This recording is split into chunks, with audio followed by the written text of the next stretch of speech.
pa kai le mi hem hi I pi hi za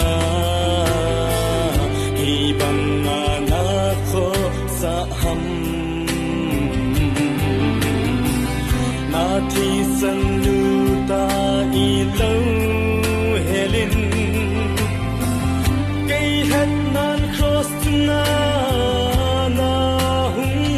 thi o pa kai na pha e ka ngai cha zo si nei pe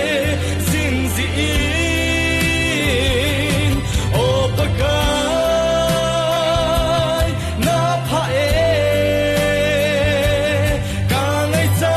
zo si nei pe sin ka ki pa e o pa kai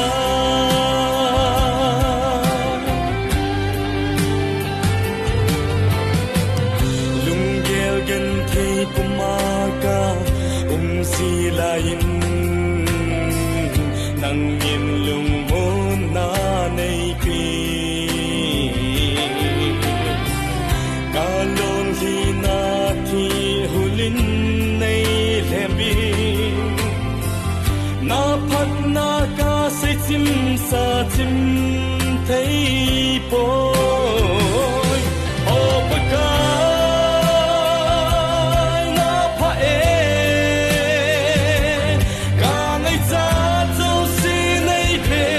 sin zi in o pa kai na pha e ka ngai cha zo si nei pe sin ka ki pa e o pa kai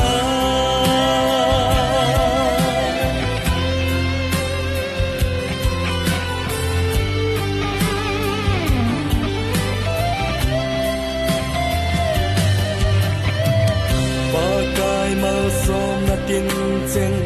ka mu ho hi nang nga kon sing bo a hi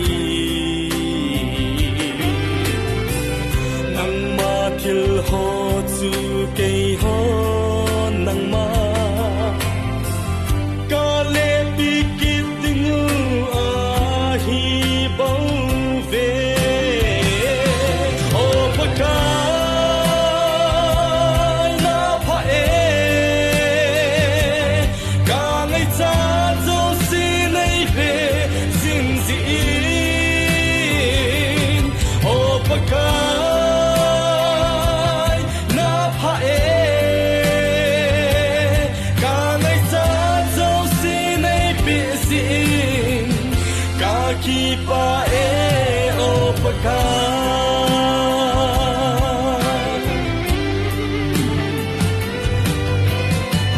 Sit na lam vaya ka tha mang si ku ni